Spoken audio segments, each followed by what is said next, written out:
Those two suspects still at large, a heavy police presence throughout the day looking for those two men. And this is where it all began just after 11 o'clock this morning. Brown paper bags filled with evidence that they were putting into the crime scene unit as they continue their investigation into the disappearance of 5-year-old Taylor Rose Williams. They're telling me that they were hit by the bus after it blew a tire. 9 children were on the bus, including one driver. Take a look at the damage out here. You can see that bus crashed right into the fence of a farm. We do know that this is a farm, so there are farm animals just like the emu here, and there's also a deer sanctuary. We do not know if Tuesday's deadly triple shooting is related to last night's deadly shooting here at the Callaway Cove apartment complex. We are still waiting to learn more information from police, but we have learned authorities say a man in his early to mid-20s was shot here last night around 11 p.m. JSO says the man is accused of making threats of sexual violence in 2 separate incidents, both targeting homeless women. One of those incidents happening right here in Springfield, and it provides shelter from any weather. A plexiglass shield is installed just short of the ceiling to make it easier for the family members and the residents to hear each other. With about 44,000 gallons of petroleum products still aboard the Golden Ray, the Altamaha River Keepers are concerned with what potentially could leak out into the St. Simon Sound during the next cut, being so close to the engine room. And we're soaked. It's a steady rain out here. We've seen some gusts of wind, but nothing too severe to keep those bridges closed. That line is long, but if people don't want to stay, the city is passing out these blue vouchers. The same thing will happen tomorrow, but they'll be white, and you have to come the day that you receive the voucher. Wilson is accused of using a knife and a hammer to take the innocent lives of 2 Putnam County brothers. A woman's body was found in the building behind me following a fire, and at the same time, a car came crashing through this building. Now police have 2 people detained, and investigators are working to learn if and how it's all connected. 28-year-old Steven Strom is holding his 2-month-old daughter Scarlett in this photo. He's now charged with her murder. We're never going to understand how he could hurt somebody so little, innocent, and perfect. And he not only destroyed her life, but, all of ours. He took her from all of us. Baby Scarlett's aunt, Brittany Muller, says her sister Brianna met Steven online, and the two had been dating 4 months prior to her getting pregnant.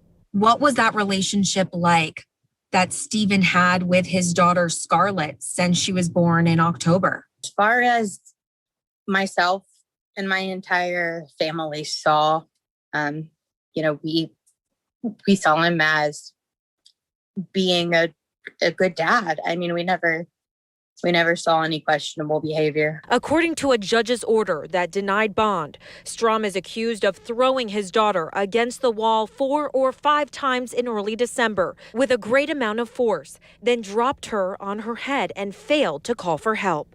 Scarlett spent 2 weeks in hospice, then passed away on January 3rd. Her mother said she never suspected any abuse. She woke up on December 12th to her baby having a seizure and rushed her to the hospital. She said that they had run a brain scan on her, and they came in and they told them both that they had found bleeding on both sides of Scarlett's brain. The medical examiner's report revealed the physical abuse and neglect at the hands of her father. Kilzer said Child Protective Services was called. The story changed from I might have dropped her to I did drop her. And then he went into more detail about where he dropped her. And as it continues to unfold, we just don't know what happened. Scarlett's mother says her message to every mother is hug your child tight for me tonight. The family has set up a GoFundMe if you would like to help. We posted that information on news4jax.com.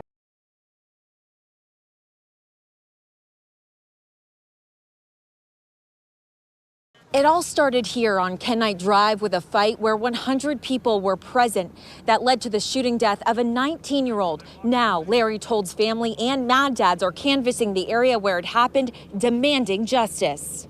A mother and father making an emotional plea to help find their son's killer during a Mad Dad's walk in Washington Heights. I think that's the worst part as far as knowing as how many people was out here, how many cameras that was rolling during that time. How many videos that surfaced that day that now is not existed. Larry Told's mother, Sharia Thomas, says someone knows something from the night her son was taken from her. Authorities say it began on January 26th when two high school girls planned to fight following an argument on social media. They met on Kenite Drive, drawing 100 people. Shots rang out in what police describe as sheer chaos. Yeah, canvassing the neighborhood. A month later, the group is now going door to door. My son was funny. He was the live of the party. He loved sports. He loved football. Wanting justice, his father, Larry Told, says his son's smile would make you smile. I love my son to death. I just ask if y'all know something, tell somebody. Praying for closure. Why do you think no one is breaking their silence? I mean, the same old story, it's just a different case. People scared. Larry Told's family is asking the community to break the code of silence. If you know anything, you're urged to call police or Crime Stoppers. That number, 1-866-845-TIPS. Reporting from Northwest Jacksonville, Brittany Muller, Channel 4, the local station.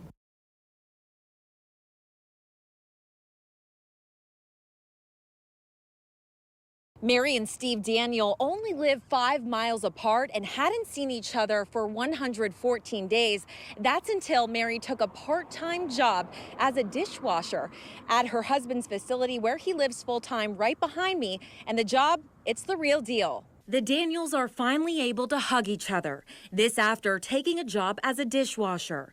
Mary says after she was hired, Rose Castle at Deerwood told her when she's finished with her shift, she's welcome to visit with the residents. What was his reaction? He saw me and he said, "Mary," and we hugged, and just like I had thought it would be, just to hold him again after 114 days is just an amazing feeling. Mary says she can already see the difference in her husband after 4 days.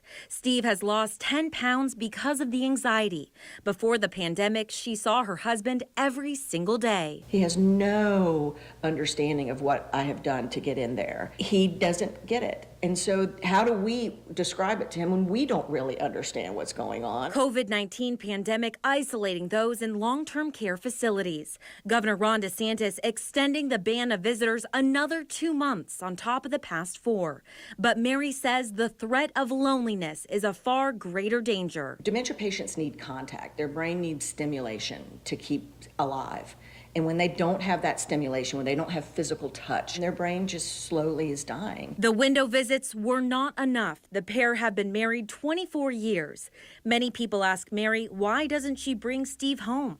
I could bring him home, but he's back to being locked into a house, and I have to work. I'm only 57 years old, and I have to work to pay for his care. So I can't be here with him. So it's really a difficult decision. Isolating not only the residents and staff inside, but the families outside. Now that Mary is able to see her husband, Steve, she's fighting for others so they too can see their loved ones. She and others have a Facebook group called Caregivers for Compromise because isolation kills too. And she plans on presenting a statement to Governor Ron DeSantis on what's been working for other states in terms of long-term care facilities. Brittany Muller, Channel 4, the local station.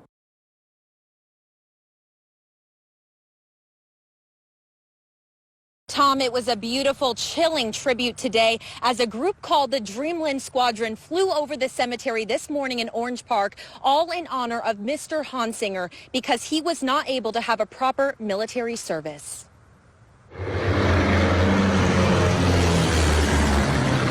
6 retired military pilots who call themselves the Dreamland Squadron flew over Jacksonville Memory Gardens this morning to honor 82-year-old Leroy Hansinger. He's now buried here after passing away from coronavirus complications last week. The rites of military burial. It's quite an impressive thing, and it's sad, very sad to us that he did not receive that. So this is just our littlest bit of reach out to him as a fellow Navy man and to his family. While the military pilots taking part of this memorial flyover did not know Mr. Hansinger personally, they say it's a brotherhood, and under the unusual set of circumstances of not getting a proper military service, they wanted to do their part. It's called a missing man formation, right over the gravesite. Typically we try.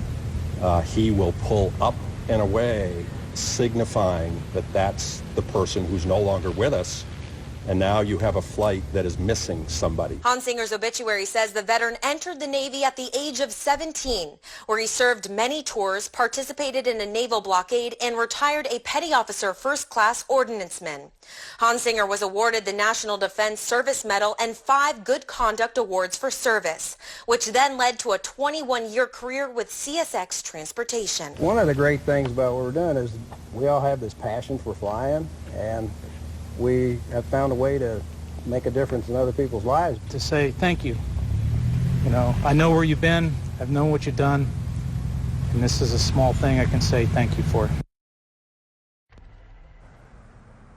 The pilots did tell me that they will be doing another formation flyover when the entire family can be here at the cemetery. I also spoke with Mr. Hansinger's daughter, Barbara, who told me the most tragic part about losing a loved one to COVID-19 is that they can't be with their loved one hand in hand as they're saying their final goodbyes. It's such a tragic story.